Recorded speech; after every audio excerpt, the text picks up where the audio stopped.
Do you feel the vibes?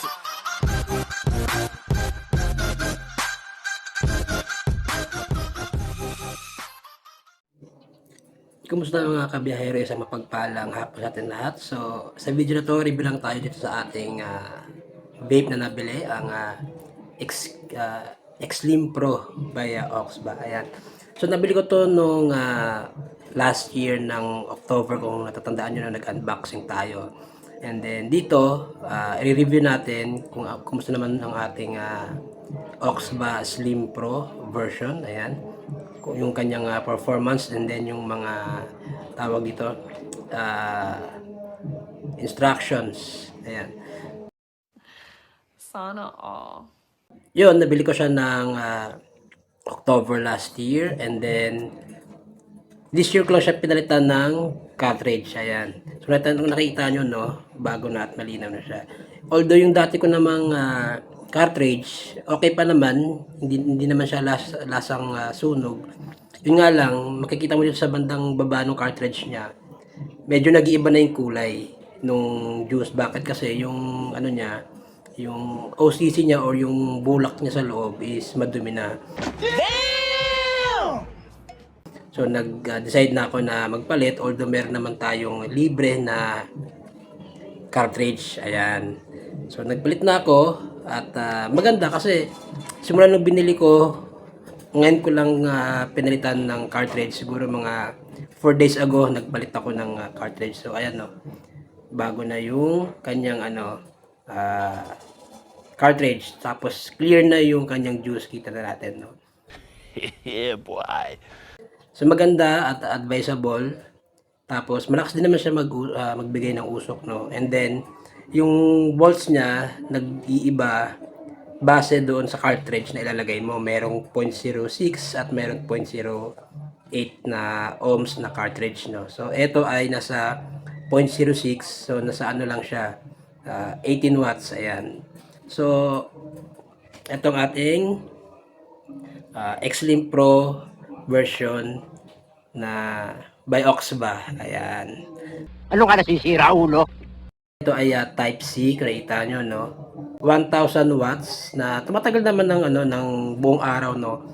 Kung hindi ka malakas gumamit. So okay naman siya. Maganda pa rin. And then yung kanyang mga function pala. So yun yung i-review natin, no.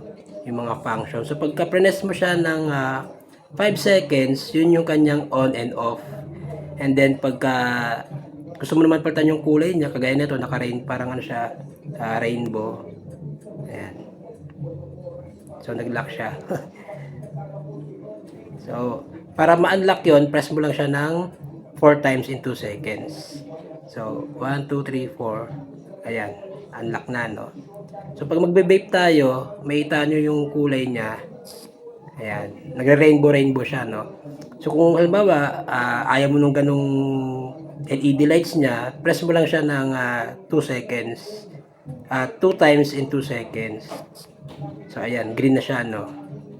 And then pag press mo ulit siya ng another 2 seconds, ayan, mag-steady na yung kanyang LED as green. And then another 2 seconds naman, wala na yung kanyang LED light. Okay. So ito yung magandang features na nilagay sa Xlim Pro compared doon sa Xlim V2, kasi sa Xlim V2 wala siyang LED lights. So itong si Pro meron. And then yung battery nito, yun nga, 1000 mAh. Doon naman kay Xlim V2 is 900 mAh lang. So balik na natin sa default niya, which is yung parang rainbow color. Ayan. So may blue, may red, may green, and so on.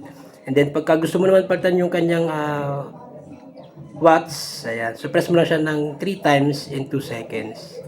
So 1, 2, 3. Ayan. So ulit natin, no. Ayan. So nakita nyo, di ba? Umilaw yung kanyang watts, no. So kung gusto nyo i-adjust sa pinaka-maximum niya, depende sa cartridge yun, kung ilan yung watts na ibibigay niya, no. Pero kung gusto mo naman siya mag-steady base doon sa cartridge niya, for example 0.6 ohms, So dito nakalagay is 18 watts. So sa akin, nakaset siya as a default na lang. Ayan, naka 18 siya. So hindi masyadong makita eh. Ayan.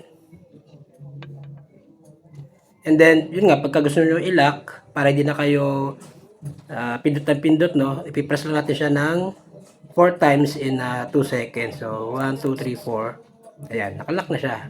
So, kahit ma-press mo siya ng paulit-ulit or accidentally, no, ma-press, hindi na siya magagalaw kasi nakalock na. And then, pag gusto mo naman i-reset yung kanyang details, ipipress mo lang to ng 7 times in 2 seconds. So, hindi ko na yung gagawin kasi hindi ko muna siya i-reset. Iya ko muna siyang naka-default muna. So, ako na sa i-reset pag naubos na yung juice na binili ko at magpapataw ng bagong juice. So, sa prawns naman niya, maganda siya kasi yung unang-unang cartridge niya, yung matagal masunog.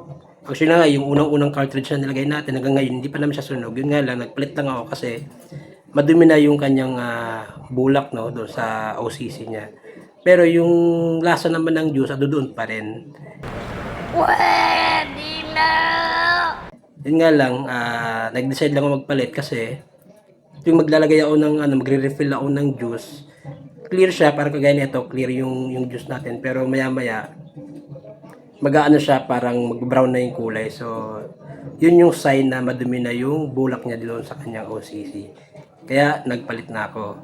And then yung previous natin sa unang X-Slim na binili natin, no, yung flat pa, yung version 1, na madalas nagli-leak, no. Dito naman sa X-Slim Pro, na-less na yon. Except, depende kung paano ka mag-refill ng juice. So, ang kaganda nito sa gilid na, no. Ayan. Unlike sa dati, pahiga. So, ito, patayo naman pataas. So, kung magre-refill ka ng juice, make sure na hindi malakas yung pressure mo. Kasi, pag malakas ka maglagay ng juice, so, may possibility na tumagos yan sa kanyang bulak and then magkaroon ng leak. So, ang tamang paglagay lang dapat is dahan-dahan mo lang siyang i-refill. So, hindi mo kailangan madaliin, no? Ayan. Tapos, huwag mo punuin ng sobra para hindi siya mag-overflow. So, ayan. Nag-refill na tayo. Tapos, yung leak niya, ayan. May makita nyo, no? Wala siyang leak. Wala rin siyang leak dito tsaka sa gilid. Bakit? Kasi nakadepende nga yun kung paano ka mag-refill ng juice. Kung medyo mabigat at madiin yung kamay mo doon sa bote ng juice mo at napalakas yung press mo, may possible na mabasa yung bulak na sa loob ng OCC or ng cartridge. And then, sa loob niyan, doon mag-start magkaroon ng leak. Dito yan lalabas. Yan, sa mga magnets niya, no. Diyan magsisimula lumabas yung mga juice or dito naman din sa gilid. Ayan. So, pagka hindi ganun kadiin yung pag-refill mo o pag-pisil mo doon sa bote ng juice mo, di siya magkakaroon ng leak. So, yun yung kagandahan dito. At pangalawa pa is, yung battery niya, kaya niyang tumagal ng buong araw, no? Kung hindi ka naman maya nagbe-vape. Ayan. Tapos yung usok niya, okay na rin, malakas naman.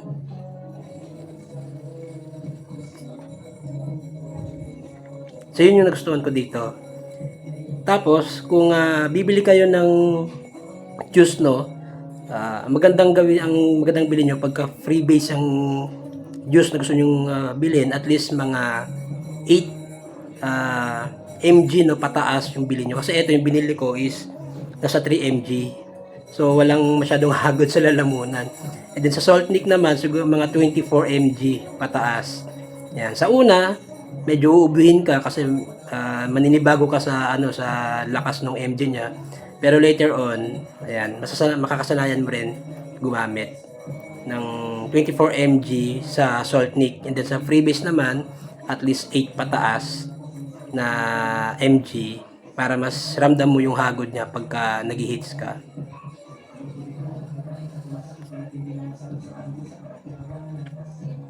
So yan, ang cons naman natin dito is Yun sometimes hindi maiwasan magkaroon ng leak kasi nga minsan may times na mabigat yung daliri or yung kamay natin kaya napapadiin tayo ng husto doon sa bote ng ating mga juice. So yun lang naman, the rest goods naman siya.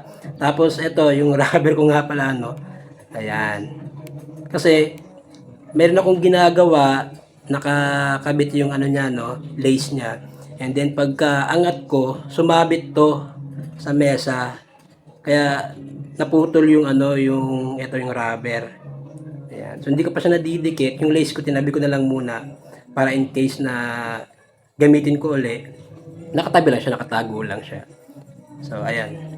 Ito ang review ng ating Xlim Pro by Oxba. Ayan. So sa mga gustong lumipat ng vape from smoking or from Yossi, try nyo tong brand na to, maganda at matibay. Ilang beses na rin nahulog sa akin pero gumagana pa rin. Tapos, isa pa palang advice ko, huwag kayo gumamit ng super or ng fast charging. Kasi pag yun na ginamit nyo, may chipset sa loob na pwedeng masira. So pagka fast charging ang ginamit nyo, baka hindi tumagal yung battery neto at bumigay na. Ayan. So yung mga ordinary na charger lang ang gamitin nyo para at least tumagal itong ating vape kasi yung ginagamit ko ngayon sa 33 watts yung fast charging na yon. So pag nag-green na siya at nag-steady, pagka inalis ko dun sa charger cable niya, mainit. So yun lang advice ko para tumagal ito, huwag kayo gumamit ng mga fast charging. Yung mga ordinary lang na charger ang gamitin nyo. So yun, kung meron kayong natutunan sa video na ito, huwag kalimutan mag-like, shares, and subscribe kung napadaan ka sa channel ko. At nagustuhan mo yung video na to, pa-subscribe din ako at pindot ng notification bell para sa mga susunod na video, isa ka sa makakaalam na makakapanood na rin. Ayan. So hanggang sa muli, Kuya Beheron signing off. Peace out.